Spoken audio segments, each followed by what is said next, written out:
Broncos country. It's the Denver Bronco Roundup podcast, and we're breaking down this week 2 loss versus the Indianapolis Colts. There was some good, there was some bad, there was some ugly. We're going to get all into all of that. Get your opinions in here as well, Posse. We got to get rolling right about now.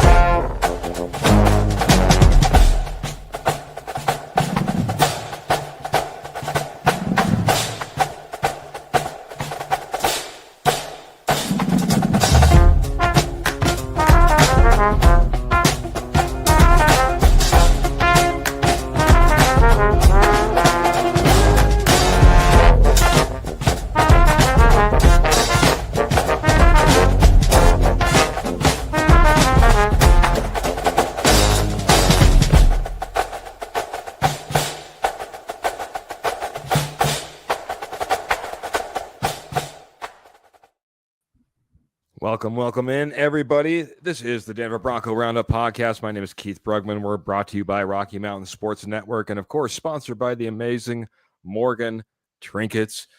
We went back. We looked at the tape. We rewatched the game. I think, honestly, I don't know if there's something wrong with me or I love the pain and the treachery, but I probably watched a little too much of this game.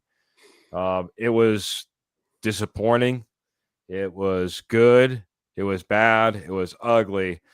I'll go ahead and I'll take ugly. I don't know which one you're going to be, Kenny, but I'll say hello to you, man. I guess you're either good or bad, but welcome to the show, my friend. Thank you. Good to be here on a Wednesday night. I'll take bad because my other team, the New York Giants, was just as bad. So I could have taken ugly, easily taken ugly, but I'll take bad. I'm not going to take the good.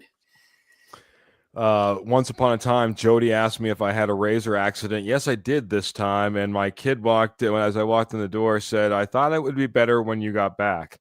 It'll only get better. Yes, it's coming back. I don't know if I can handle this. You're stuck with the good, Jody. And what's good about it in your life, man, is we welcome you to the show, my friend. Really was nothing good about last weekend in sports for my teams. Find something good in your life, man. You got stuck with good, man. I took ugly. Kenny took bad. What do you give us something good, my friend? I could barf over watching special teams. Can't hold the snap Saturday night. Can't make field goals. Leverage. So, but I do have some good. I think J.K. Dobbins is a solid number one running back, and we need to use him more. There you go. I think Bo Nix, minus the one turnover, played pretty good football.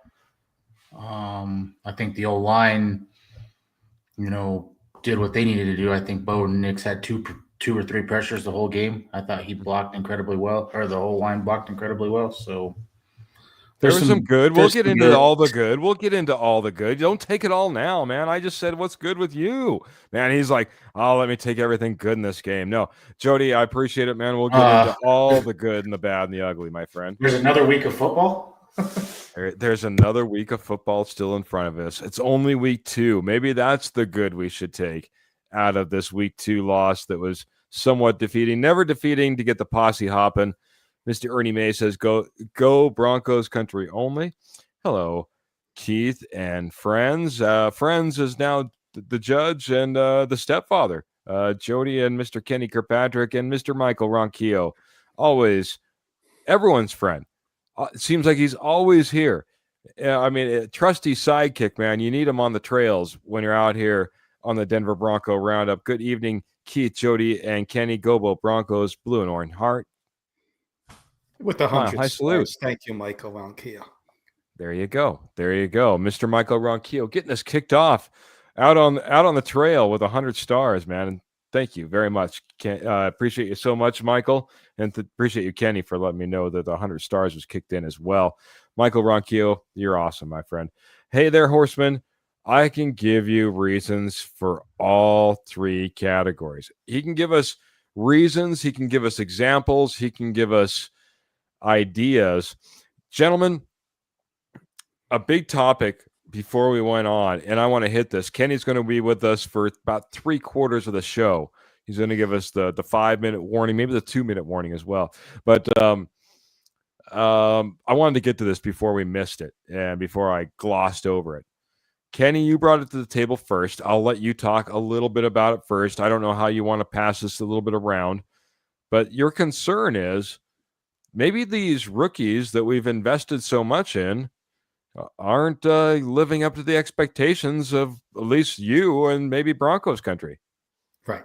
And when I look at it, Keith, and I looked at this, how I want to do it, I'm going to go with some of the rookies at the higher end of the picks, the first to second round picks. We're going to take a couple more minutes on it. And then further down the line, we won't take as much time on them. But last year's rookie class, Bo Nix came in starting quarterback day one. Troy Franklin struggled a little bit. He's bounced back. You had Ellis, a couple other guys. This year, I have not seen in 2 games so far, I've not seen the guy who's going to be the clear leader of this draft class. And that has me a little worried. And I'm not going to lie. I'm going to go straight down the line. I'll start with Jody because he's worried about this guy. Our number 1 draft pick, Jahdae Barron. Jody, what are you concerned about him? Because we were talking off the air. Tell the posse your concerns about Jahdae Barron heading into week 3, a big division game against the Chargers.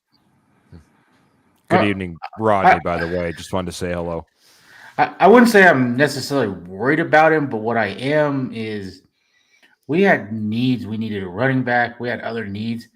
We went out and drafted this guy first round, and he has not, taken hold of a starting spot. Yes, I know Jaquan. We have good depth at corner, but your first round pick should be a starter. And so I guess that has me a little worried that he hasn't grabbed a hold of a starting spot yet. It also has me worried why, as you look back, why we went this route. We had other needs, and it falls into our second round pick, Harvey. I mean, there were other running backs on the board above him, and that was a huge need for us, and we passed on them for now 2 guys that really don't see the field. So it's kind of it just doesn't make sense to me. Yeah, I get what you're saying. I'm confused on why we drafted this guy. He's seen, and this was week 1. I don't know how it was last week because he did see a little more time with Pat Surtain being off the field a few plays, but he's seen the field the least amount of any first round draft pick. So, that has me a little concerned. Can I speak on this just really quick? Yes, sir. I was going to give you the final word on Jahdae Barron, but yeah, please take over. I want to just help maybe clear the confusion. Jody, do you expect to give Jaquan McMillan a 4-year, 5-year contract here in the next couple of a year or 2? Is that the direction that you're going, or do you have him in the meantime until Jahdae Barron comes into round? Jahdae Barron accounted for like 25% of the snaps. He's the 4th cornerback on the team. I don't know how much more he needs to be involved in this game when you have 3 cornerbacks in front of you. But I understand that you want to rush him to the field, but we all know Sean Payton has a long 3-year plan. So, and of course, I've lost my camera. I'll be right back, gentlemen. You talk about it, Jody. We still hear you. I think I'm the same with Jaquan McMillan as I am John Franklin Myers. We were so fast to anoint Savion Jones is going to come in and just take his spot. I'm not on that ready to just do that. But I did want to see him. I did want to see Jahdae, get more run. I'd like to see him outside. The last week, I didn't like what I seen from Riley Moss, and I don't know that his job has to necessarily be solidified, and we're letting McMillan go at the end of the season. Maybe it's Riley Moss. I want to see him work at both spots, and if that means Riley Moss is gone and we keep Jaquan McMillan, then great. So I would like to see him at both spots, but I'd like to see him just get on the field, and especially where he was that Swiss Army knife. He can play inside. He can come down in the box. We need help covering tight ends. Tyler Warren, destroyed us last weekend. See if he can help solidify some of that. See, I was just going to say, Keith, for me, I might have been the lone wolf that didn't care for this pick. You're picking a slot corner that you want to play in your slot position, your number one pick. And like Jody was alluding to, there was many more needs, in my opinion, in that first round pick than to go the Jahdae Barron route. And I think they might have. Let's hope it's not a miss. I think Jahdae Barron will be a solid pro, but first 2 weeks for me, I need to see more. I do need to see more. This was your first round pick. And when you look at teams, the Chiefs and Eagles, I'll use those two as an example. Last year, Xavier Worthy was a contributor on that Chiefs team that got him to the Super Bowl. For the Eagles, Cooper DeJean, big contributor, got them to the Super Bowl. So rookies contribute on Super Bowl contenders. And if the Broncos, in my opinion, and if the Broncos want to be a Super Bowl contender, they need some of these rookies to start contributing a little more, in my opinion. I'll just point out a couple of names because I know they were on the tips of everyone's tongues when it came to running backs. Amarian Hampton has 77 yards so far for the Los Angeles Chargers. I was going to say that to begin with and almost switched. Los Angeles Chargers, who are a football run-heavy team, but yet they've been whipping it all over the place, and Amarian Hampton can only muster up 77 yards. I don't know. I haven't even looked at the stats, but have you guys heard a whole lot about TreVeyon Henderson so far? Have you heard about TreVeyon Henderson taking over the NFL? Because I haven't heard that either. So I don't know if we're going to start picking on R.J. Harvey just yet, but I believe R.J. Harvey has more yards than Amarian Hampton does, and probably TreVeyon Henderson. So let's cool it just a little bit, in my opinion, man. There's guys out there like J.K. Dobbins that are taking over. There's guys out there that are already in front of Jahdae Barron, and as my good friend Rodney Garcia said, maybe Jahdae Barron does need a little bit more time developing. He said he looked like he didn't know where to go out there, but no one was communicating with him either. It's a developmental type of league. Not every player is going to be able to go out there and be a takeover Cooper DeJean type of player if we want to go on the defensive side. I loved Cooper DeJean, though. I'll give you that, Kenny. I think we were all in love with Cooper DeJean. You know what I mean? I can't believe you saw that. My point is more, we had a lot of need. We had bigger needs, and this just felt like, and even Sean Payton has alluded to it, it felt like a luxury pick, and maybe this is, like you said, maybe it's next year that he sees the field more. But do you want Amarian Hampton and 77 yards? Do you want TreVeyon Henderson? No, because he's not doing none of the running backs up to Harvey have really done anything. Ashton Genty didn't look good Monday night. TreVeyon Henderson, I think, has 8 carries for 37 yards in 2 games. Caleb Johnson can't even sniff the field, and I don't know after that little blunder he had last week on special teams if he even sees the field now. So maybe we overhyped this running back class. I don't know. If we're going to talk about disappearing players or players that we haven't seen, I'm going to get it started off on not just the rookies, because, I'd love to see more R.J. Harvey running all over the place. Jahdae Barron, I thought, could be an absolute turnover king. I thought he could roam and be that, almost like that Talanoa Hufanga that we've seen, where he's kind of playing all over the place type of role. I see that Mr. Michael Ronquillo says, I disagree, because Vance Joseph doesn't know where to put cornerback Jahdae Barron on the field, on the football field. And maybe that's a little bit of it too. But like I said, I want to kind of flip the script because I think you guys are right. I think that there's some legitimacy there. But we brought in our couple of premier free agent signings, man. These are going to be the guys that make the difference. I won't pick on the guy with the injury first. I'll pick on the guy that's on the field every Sunday. Where's Evan Ingram? This is the Joker.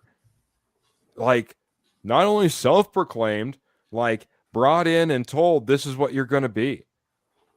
Brought in and passed over the Los Angeles Chargers to come here and be the guy that's that pass-catching, wild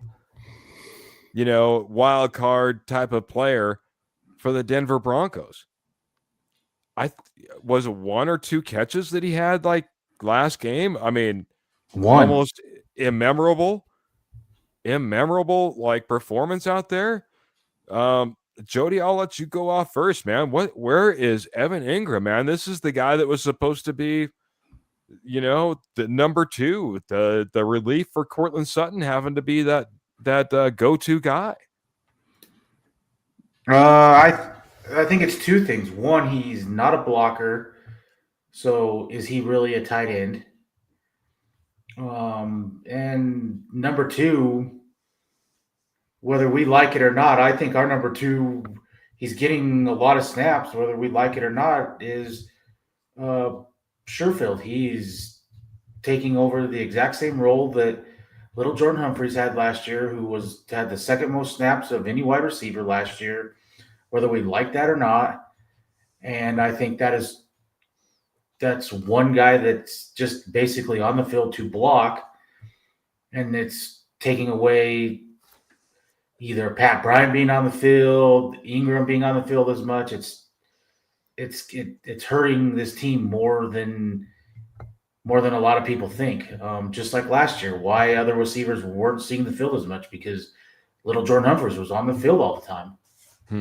And I think that is one of the big reasons.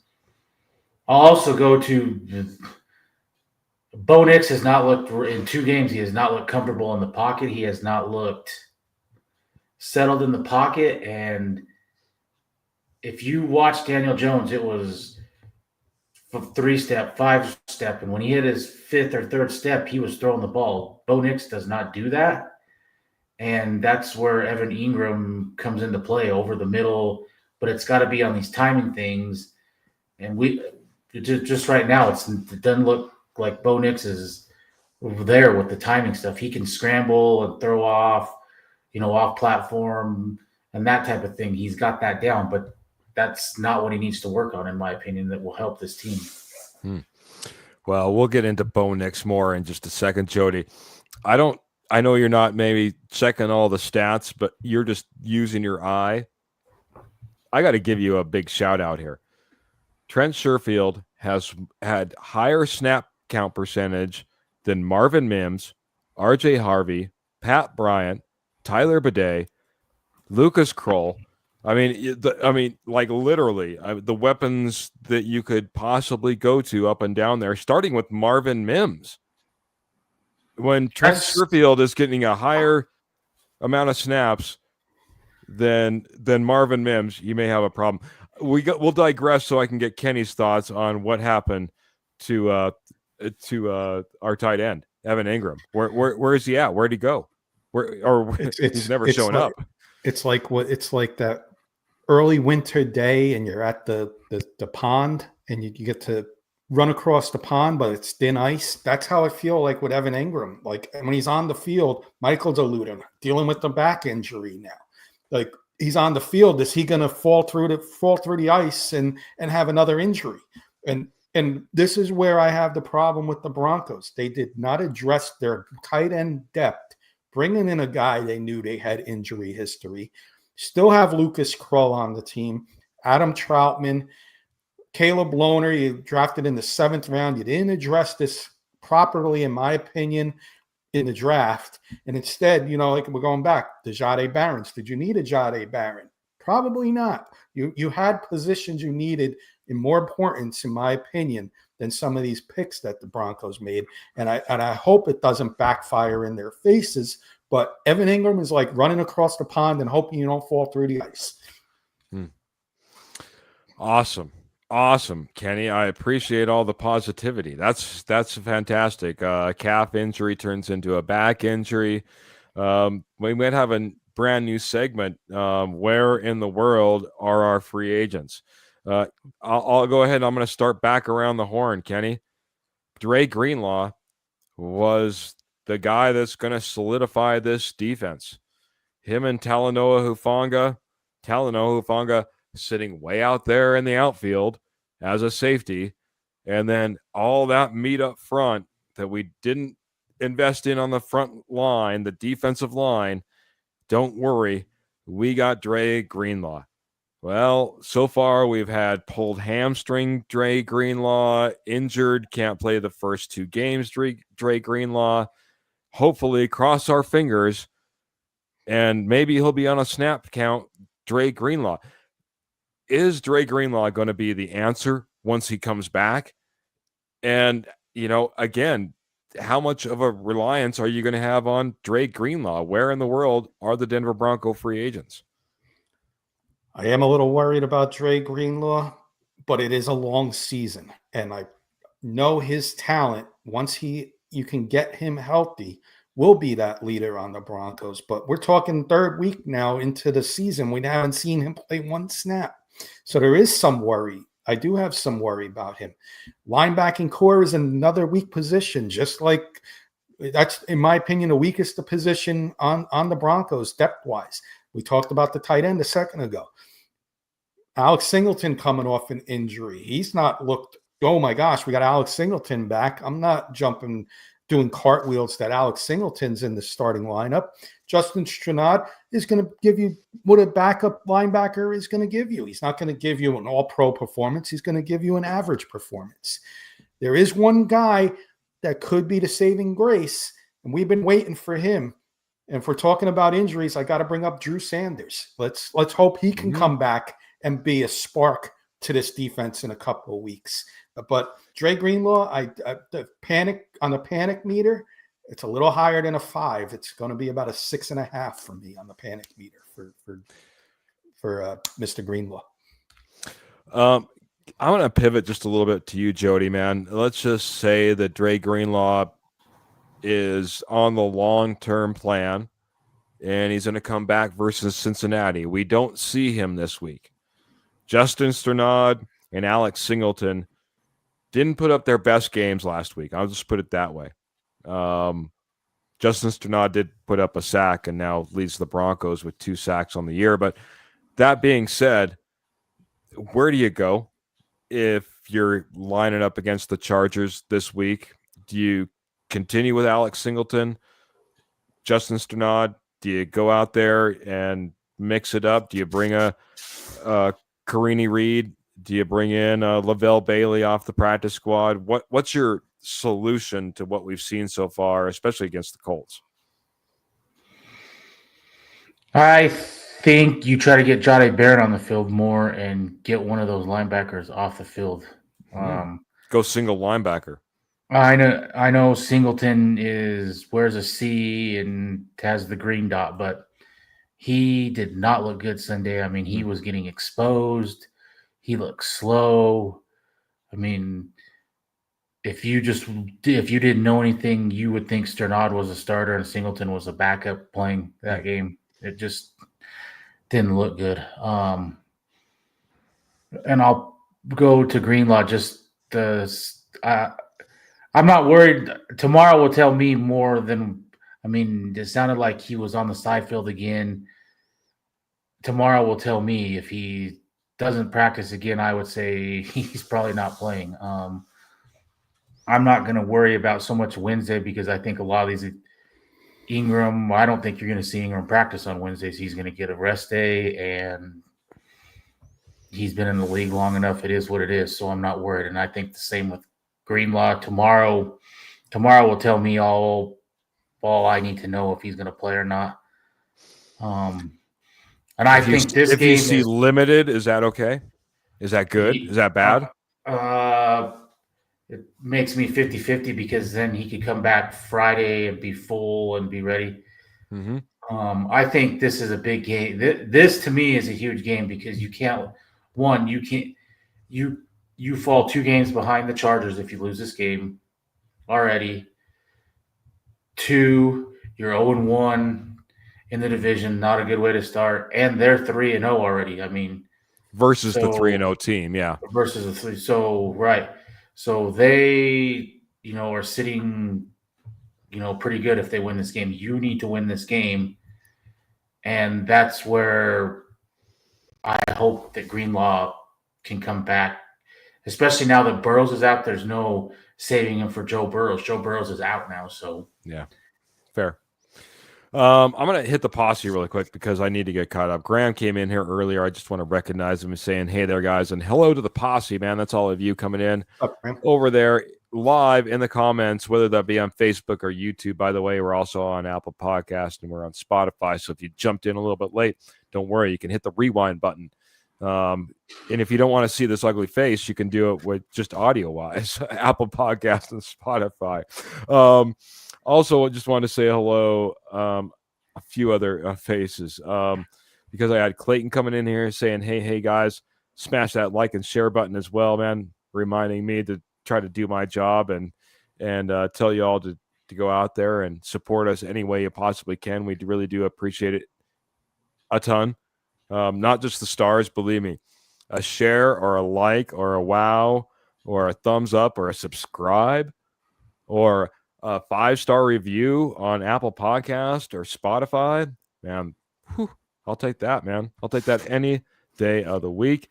I know Mr. Phil McLaughlin came in here dropping stars. He said, hey, good evening, Keith and Kenny and Judd. Is it just me or does Vance Joseph, VJ, have one game plan and never change it? Like, there is no adjustments. Kenny, I see the smiling nod there. I'm going to let you take over on this one first since we've been talking for a moment. Go ahead. That's a great question. That's a great. It's not just you, Phil. Oh, and thanks for the stars, man. Thank you. Thank you, Phil. Appreciate you. Give you a little salute.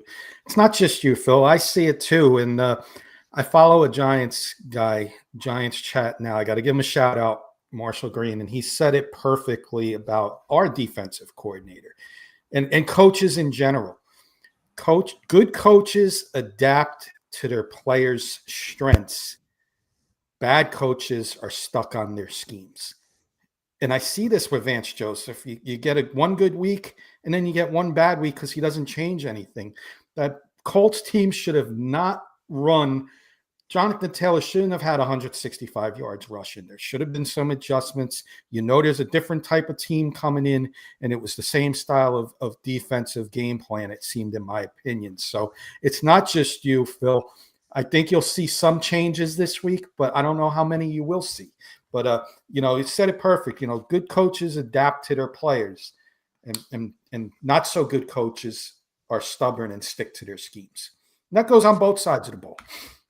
Yeah, and I would not only say adapt to their players, but adapt to what's happening on the field. Love to see some adjustments. It seemed like, I'll call it right out. We were in a man blitz type of scheme. We were blitzing guys. We were playing man behind it. That's the reason that Alex Singleton could get exposed, whether it be on a running back or a tight end. It's the reason that some of these other guys that, would like a little bit of a break and be able to play a little bit of zone, be able to rally to the ball, didn't have that opportunity. I think that's where Jade Barron does the best. It's the reason that sometimes the running game can really get going because you have your back to the ball as you're playing man, trying to match up against that guy going down the field. You're not looking into the backfield. So there's a lot of things that Vance Joseph, I think, could have done within this game, players and scheme, in order to help this Denver Broncos team that went out there and scored 28 points and still got a loss and had good, bad, and uglies when it came to other parts of the game, and we need to get to that as well. I did want to just recognize a face I don't know if I've seen before. Tony Light Travels comes in and says, Sean hasn't used the tight end position at all. His play calls are very questionable. not playing Pat Bryant as probably as much as he thinks he should is a head scratcher to me. Even trying to see what RJ Harvey can do is also a head scratcher to him as well. So kind of what you guys were really hitting on, guys, yeah, they're getting some touches, they're getting some snap counts, but these are guys, a couple of players that we really thought that could come in here and be pivotal to this team, especially when it comes to an RJ Harvey, right? Here's a running back, not a whole lot of players in front of you. I love that J.K. Dobbins is, in Jody's opinion, taking over as an RB1 and looks like he could take that role and run with it. But yeah, you'd like to see a little bit more RJ Harvey. Maybe we'll see a little bit more of that in the future as well. I got to get to just our sponsor real quick, guys. Maybe I'll hit some more comments and then get right back into the agenda and the questions, man, because it's hopping tonight. Our fantastic sponsor is Morgan Trinkets. Morgan Trinkets has been your headquarters for Southwest Jewelry, Southwest Pottery, estate gold at wholesale prices for over 34 years. Once a nationwide company, now they're just in your backyard, northern Colorado, southern Wyoming. They're doing shows left, right, and otherwise. I know if Pearl was out there right now, she would remind me of where she's at right now. Yeah, Michael Marquillo knows all about it, Morgan Trinkets. She had a show lined up, and I apologize for not having it on the tip of my tongue as I've been out traveling about, kind of like Morgan Trinkets does, to all these fantastic shows, fairgrounds, dog shows, gem shows, you name it. She's probably in the area if it's northern Colorado, southern Wyoming. But don't worry, got you all taken care of. If you can't get to one of her shows, just head on over to Morgan Trinkets on Etsy. Just type in Morgan Trinkets Co. That's Morgan Trinkets Co. And you're all taken care of. You're right there checking out everything that she has to offer. Show is this weekend, she says, at the Longmont Coin Show at the fairgrounds. So check them out, man. Awesome. Check out some coins. Check out some Southwest Jewelry. Check out some Southwest Pottery. Check out some estate gold at wholesale prices. Guess what? She's also got silver, sterling silver, 100% sterling silver. And if you're over there on Etsy and you're placing an order, all orders over $50 are shipped absolutely free. All major credit cards are accepted. I will say, though, if you're in the Longmont area, just go out there and check it out, man. Coin Show, Morgan Trinkets. I mean, life doesn't get much better. That's what life's all about, man. Checking out things like that. Gentlemen, I'll get to a little bit of good. Kenny, I know that you're going to be up against the time more than maybe the rest of us. So I'm going to go to you. Give me something good out of this game, man. We've been beating up this Denver Broncos team in the loss. So give me something good before we get out of here. Or before you need to get out of here, I should say. Good. I'll make it simple. Very simple. Troy Franklin. Troy Franklin, if he doesn't have the game he has, Broncos might get shut out. Because where's the rest of your offense in this game? Cortland Sutton, 1 catch. Evan Ingram, 1 catch. I think Troy Franklin had 8 catches. I'm not sure the yardage and a touchdown. So Troy Franklin, we said it in preseason, we were excited about what he's been bringing to the table. And he might have had his coming out party against the Colts, and he may not look back now. And it might be harder. I know I've seen in the comments, Pat Bryant.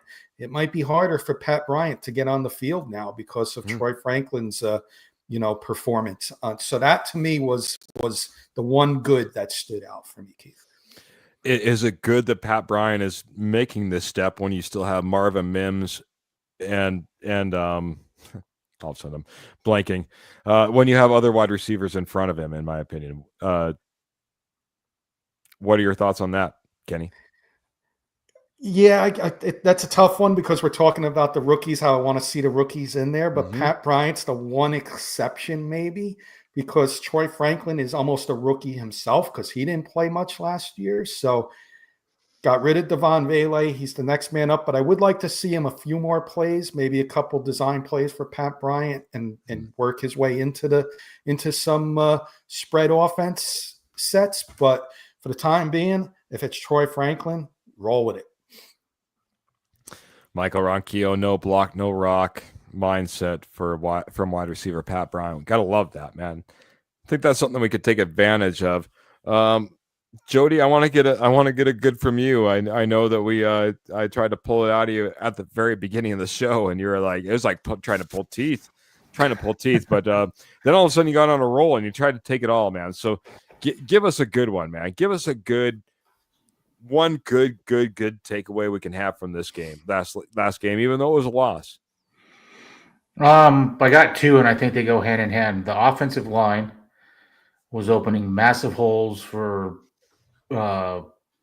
J.K. Dobbins. I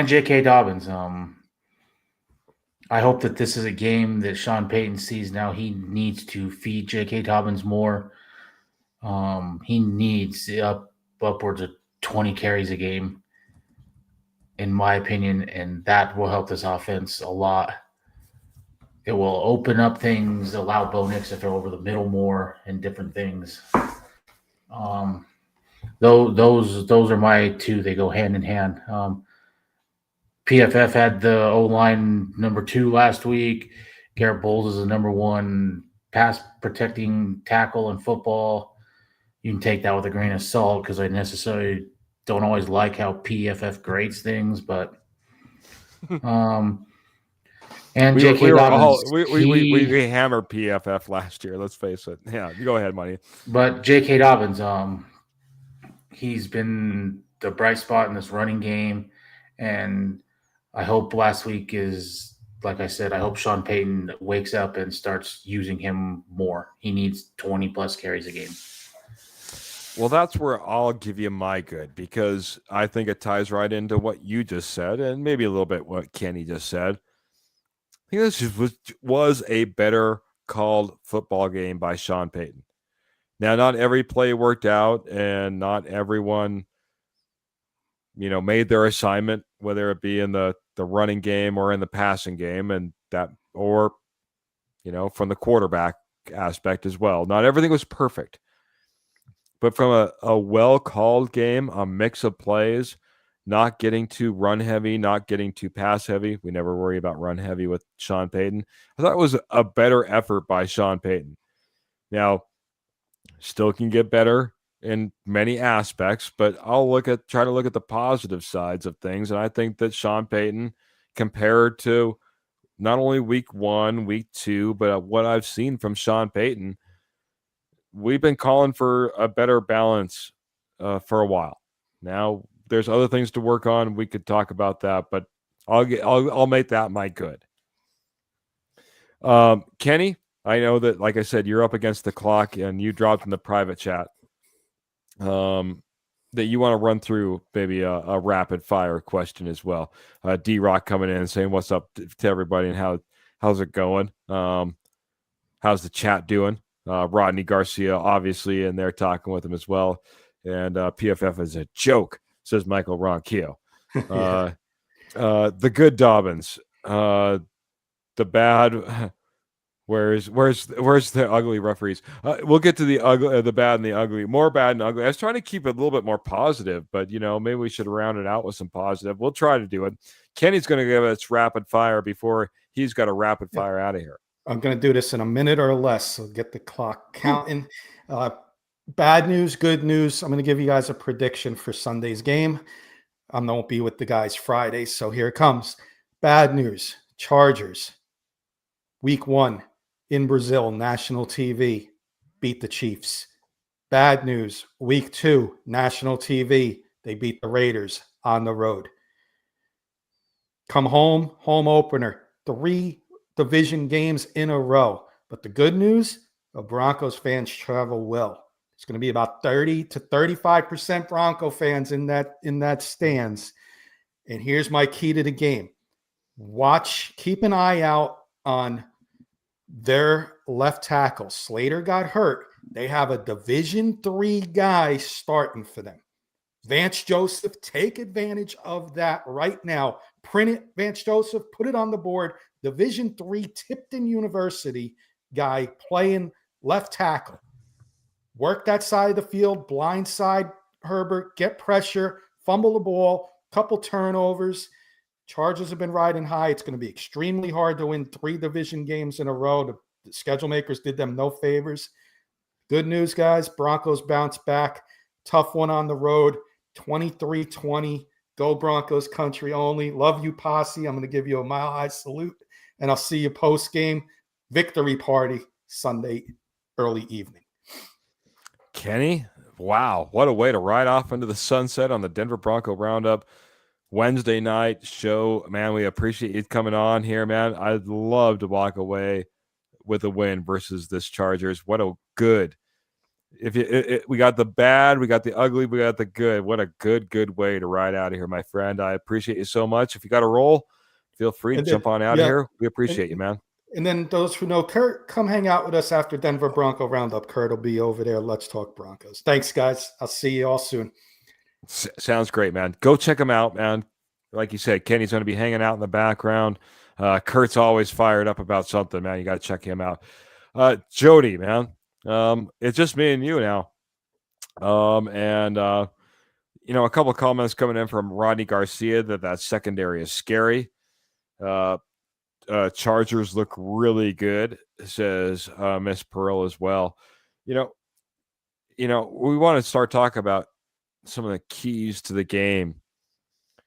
It's going to be a tough one, man. I think there's a lot of adjustments that'll have to go forward from this game. If you were to look at this Colts game and say one or two things that you got to see change before we match up against the Chargers, man.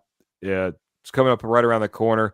We'll be talking, kind of a preview show on Friday, but things that you saw on this Colts tape that absolutely need to change if we're going to go out there and be competitive versus the Chargers on Sunday. The first, I guess, one or two easy ones for me is Sutton and Ingram have to touch the ball more. They can't have a total of 2 catches. That's not going to work. Whether Franklin has 8 catches like he did or 100 catches, you've got to get those two wide receivers the ball. And number 2, I want to see J.K. Dobbins fed the ball all game, not just late, not just early. I want to see him get fed the ball the whole game, and I want to see it priority in this game. I think this is a game where Dobbins has a little revenge on his mind. He played for the Chargers last year. I think the Chargers are already regretting letting him go for Najee Harris. Even for the rookie, I don't think he's been good. And this is a game where he can say, "Wish you had me back." So those are the 2 things that I would like to see right off the bat. I'll double down on what you just said, man. I think that J.K. Dobbins, as Rodney's saying right here, that this is a Dobbins revenge tour. Like I said, Amarian Hampton has all of 77 yards. He's leading the Chargers right now. If you want to go to Najee Harris, everyone was like, oh, boy, Najee Harris and as well as Amarian Hampton. Najee Harris has 7 yards. Second leading rusher is Justin Herbert, and that's maybe the guy that you need to worry about the most, obviously, the way that he's slinging the rock over there. See, I think when someone said they're a run-first team, I think that after last year, I think Harbaugh looked in the mirror and said, I have an elite – whether we agree with it or not, he thinks that he has an elite quarterback, and so he's going to use him. And so far, he's probably been a top 3 or 4 quarterback in the NFL the way he's playing. So number 3 in the odds to win the MVP right now, Justin Herbert. That just shows you the start that he's had so far this season. That being said, I'm going to talk about the Broncos. I do believe this could be a J.K. Dobbins revenge tour. Like I said, they ain't got nobody over there. He would love to go out there and just show off and show out versus the Chargers when he got Amarian Hampton that has 36 yards average or 38-yard average over 2 games, being their leading rusher. Show them, you know what, you missed out. And if I'm on that, I'm going to double down, Jody. It's time for Evan Ingram to go out there and show up and show out. Evan Ingram said, "No, thank you, Chargers. I took a visit, but it's the Denver Broncos I want to be with. It's Bo Nix that I want to be with. It's Sean Payton that I want to be with. I want an Evan Ingram mini revenge tour saying, these are the reasons that you missed out. Even though you wanted me, I went with this team, and look at how I can produce. This is what I'm all about. I need an Evan Ingram show up, show out type of game, man. Kind of revenge tour as well. That's what I'm looking for. I put it in my list of guys that absolutely need to come in here and be like, where in the world are these players? Evan Ingram is, for me, is one of the top of the list, man. I can understand Dre Greenlaw. He's hurt. We'll have to work through that. Evan Ingram's out there on the field, and I understand now he's working through an injury. Get healed, get out there, be the tight end that we need to have, because it's been missing for the Denver Broncos for quite some time. We've been down on our knees for it, Jody. We need that tight end again, man. We need that tight end again, man. We're begging for it, man. Please, please, please. We thought we had it in Evan Ingram. Show him this Sunday. That's what I'm looking for. Someone who didn't show out versus the Colts.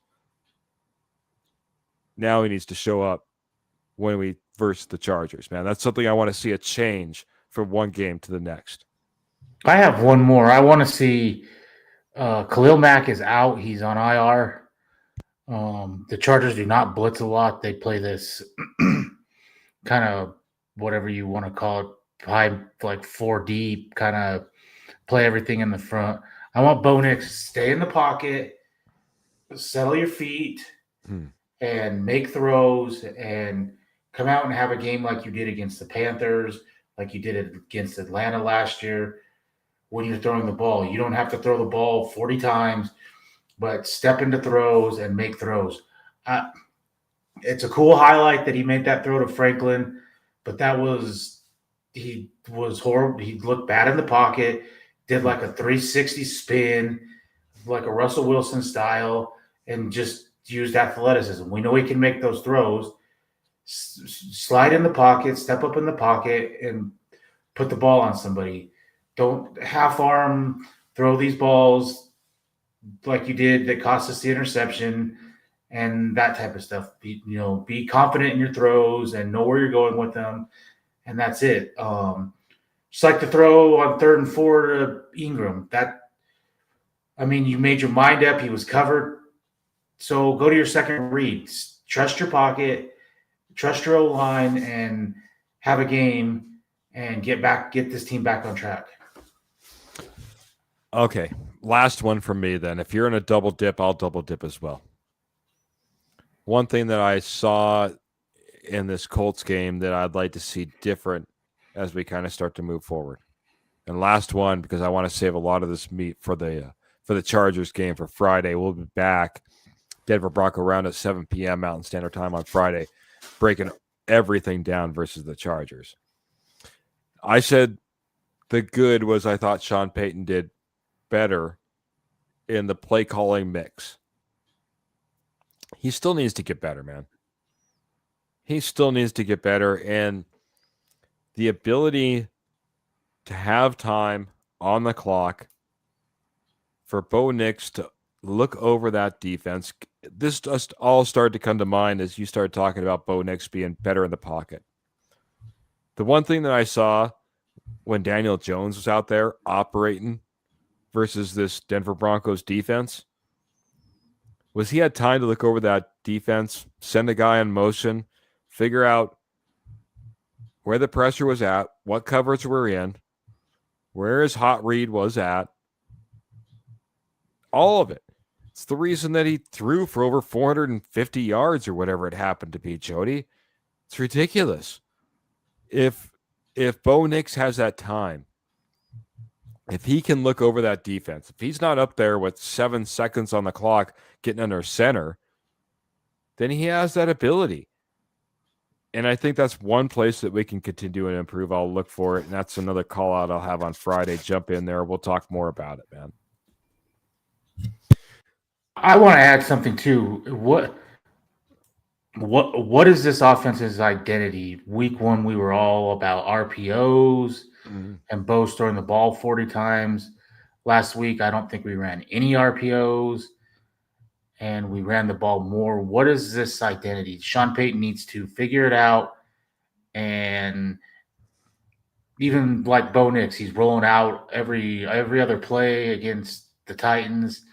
This week, it was more kind of stand in the pocket, find an identity. And to me, it just seems, just if you go off of week 1 and 2, there's too many plays, and there's too many plays that are totally not in sync with each other. They're two different types of offenses.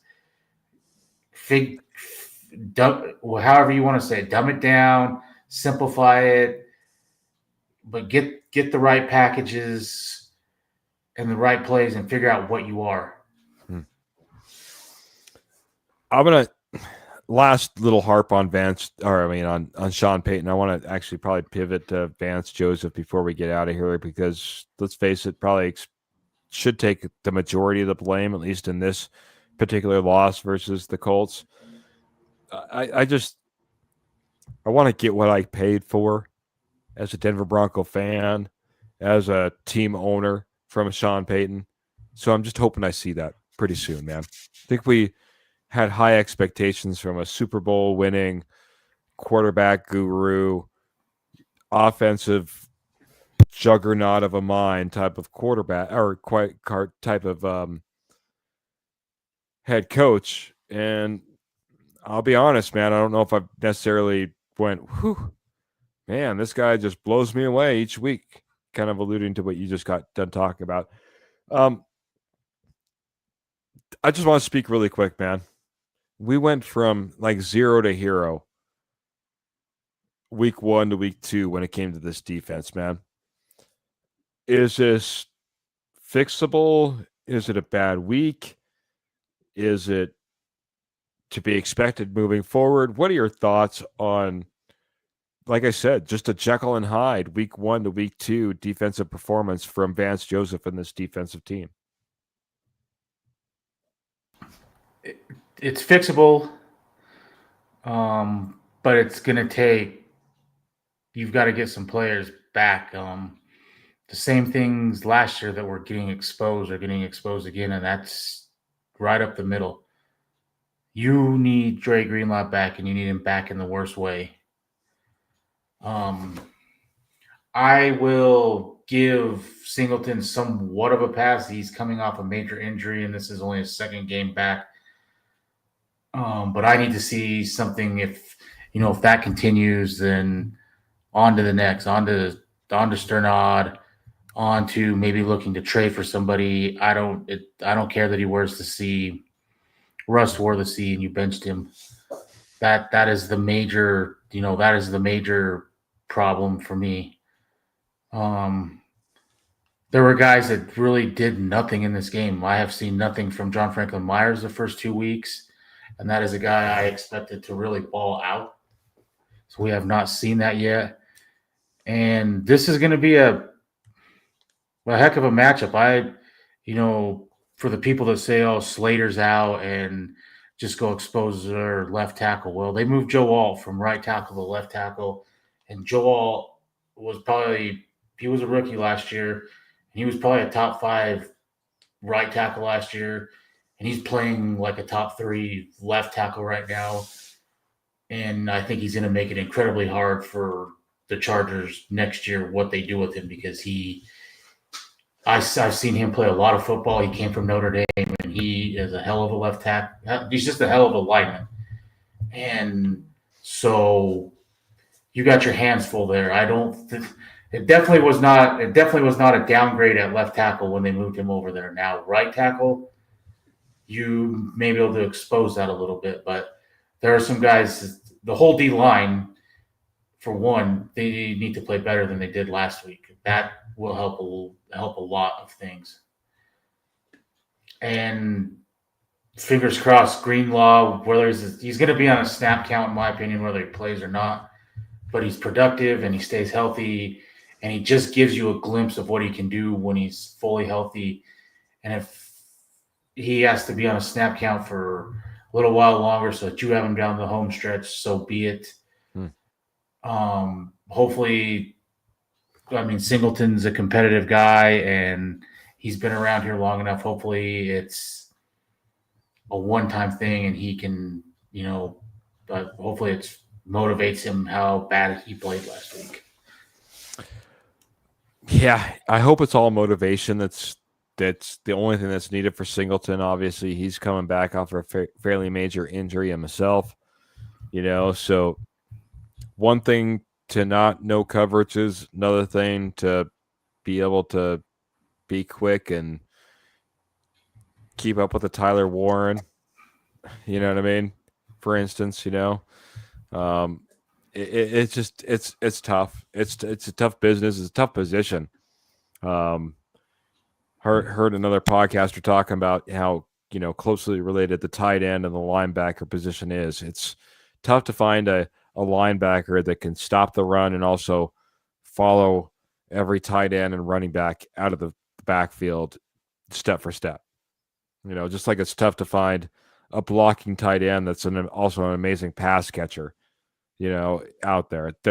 They don't come about all that often, you don't see. And that's why I say Greenlaw is so important, because I've heard a lot of people say he is, if it's not him, it's Fred Warner as the most complete all around, can cover, can be an Al Wilson thumper, he can do it all. He is probably, like I said, if it's not him, it's Fred Warner as the most complete linebacker. So that's will change so much when he is on the field and take pressure off of so many guys. Yeah. I saw this stat too. Michael Ronquillo coming in saying Nick Bonito with the most pressures out there, I believe, per individual. He's also tied with all of the Carolina Panthers. Also, Zach Allen, number one in quarterback hits right now as well. So with 9, and I believe 15 pressures for Nick Bonito. Jody, let's put a bow on this. Honestly, sometimes with a Wednesday loss, with a Sunday loss and coming back and talking about on Wednesday, it's way past the time to put a bow on this, or before you put a bow on it, can I ask the one proverbial question? handle? But yeah, we'll do this. Go right ahead, my friend. After watching it multiple times and hearing Sean Payton and other people speak, do you think that was a good call, yes or no, on the leverage? Yes, it's the right call, and I appreciate this Sean Payton coming out there and saying, I shouldn't have told him to be so freaking aggressive. You know what I mean? It's a 60-yard field goal. There's no reason for it. You just put your hands up and hope. You know what I mean? At that point, especially with most kickers, it's tough. When he said that, do you think he was just taking the sword, falling on the sword for Rizzy, or do you think he really called? Do you think he was really a part of, hey, let's go out there and be aggressive and block that? Yeah, I mean, I just remember my coaches.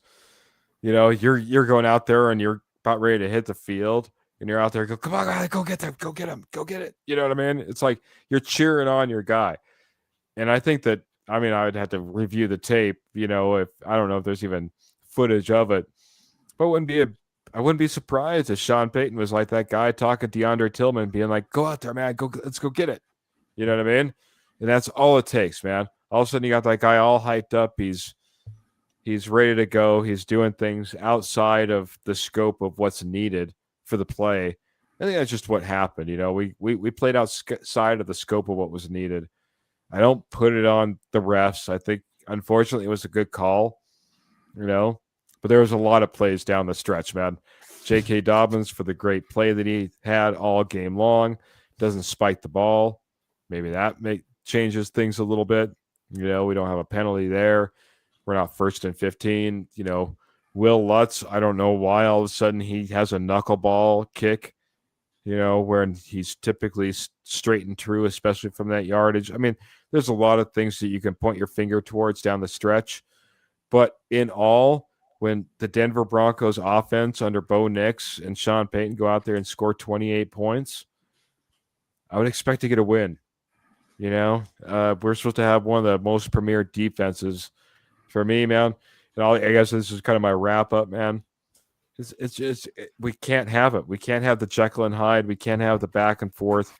We can't have the offense be good, the defense be bad, the defense be good, the offense be bad. In this league, you need to have both sides, man. It's a bounce back for the defense, but it's a stay on course for the offense as we move forward. I agree. Sean, their running back, his name is escaping me, the Colts. He gave us fits last year. He's probably a top 3 running back in the NFL behind Barkley and Henry. He really is. I mean, he's an elite running back, and if I don't have to play the Colts anymore, I'm fine by that because he runs all over us and move on, and it is kind of is what it is. He's just a thorn in our side, and it's not much you can say. A good player beat you. And the same with Daniel Jones. He was a first-round pick, whether you agreed with it or not. He was a first-round pick for a reason. He led the Giants to the playoffs. He led them to a playoff win. And now he's got a head coach or a play caller that will run things that help him. I mean, you just got beat by a team that is probably overlooked. That's a good team. And that's now I will say, I mean, he pulled a Nathaniel Hackett settling for a 60-yard field goal, and he got bailed out by the refs. Because if the refs don't make that call, I mean, that is what you're hearing all week, that was one of the dumbest things to sit there and settle for that. Yeah. So, but that was you can't look at it as you lost to Daniel Jones, and you can't be an elite defense if you let Daniel Jones do work on you, because that's probably going to be a playoff team, or if not, it's going to be a fringe playoff team. So that's a good team. Looking better than the Kansas City Chiefs right now, at least on paper, at least in the win-loss column. Yeah, I mean, you're absolutely right, man. I think that I will also say don't be that person that everything was lost in week 2. You can still win the AFC West. Everything is in front of you.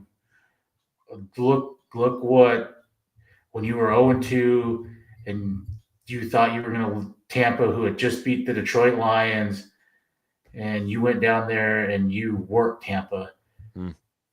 That might be this type of game, and that can get you back on track and set you off to good things. So nothing was lost. No one got hurt. I mean, everything is still right there in front of you. So to me, there's no need to panic.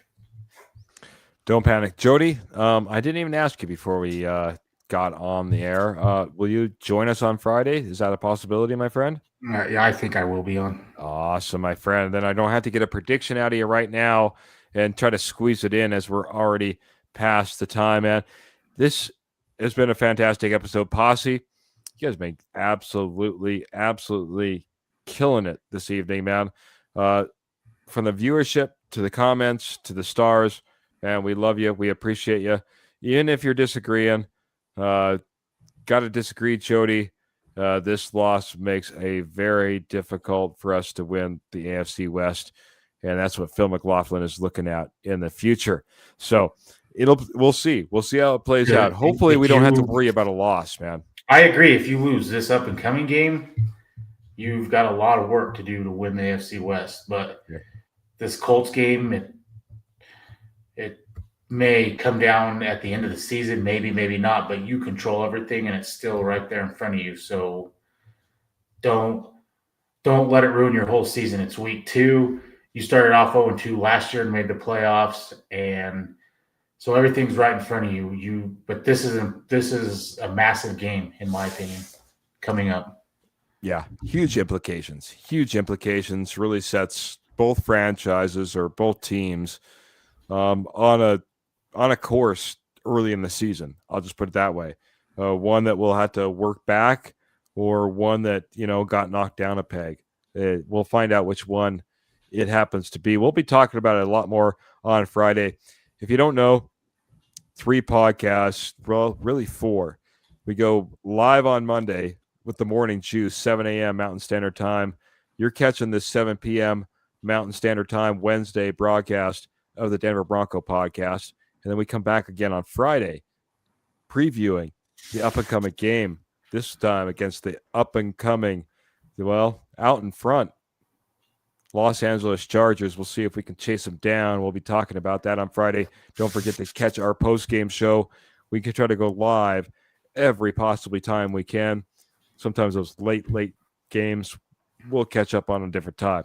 That being said, if you hit that like, share, subscribe, and notification button, you'll never miss an episode. We're on Facebook, we're on YouTube, we're on Apple Podcasts, we're on Spotify as well. Jody, if you're okay, we're going to jump out of here unless you have one final thought. It looks like you're nodding. I don't know. No, good show. Thanks to everyone in the posse. Tomorrow's a big day, in my opinion, to see this injury report. Where does Ingram and Greenlaw fall? How close is Atkins as well? I think with Denver not putting him on IR, I think that means it's now or next week, or it didn't make any sense not to put him on IR. So I think he's got to be close as well. And I think that's your tight end 2 and I say that because I think Ingram is basically a wide receiver. So those are some key pieces. If we can get them back this week, that really can help this team. Good one, man. Appreciate that. Keep your eyes out. Keep on the lookout for what's happening on that injury report. Maybe we'll post a little bit about that on Facebook and the like. Appreciate everyone that jumped in tonight. Big shout outs to Michael Ronquillo, Phil McLaughlin for dropping some stars. But appreciate everybody that jumped in, was part of the conversation, part of the comments. Posse, it's all about you. It's why we come in here night after night, week after week, talking Denver Broncos football. We appreciate you a ton. But we are going to get out of here. We get out of here one way only. Keep your boots in the stirrups, guns in the holsters, and, of course, Denver Broncos in your heart. Until next time, which will be Friday, we're going to get out of here. Have a great night, everybody. Go Broncos.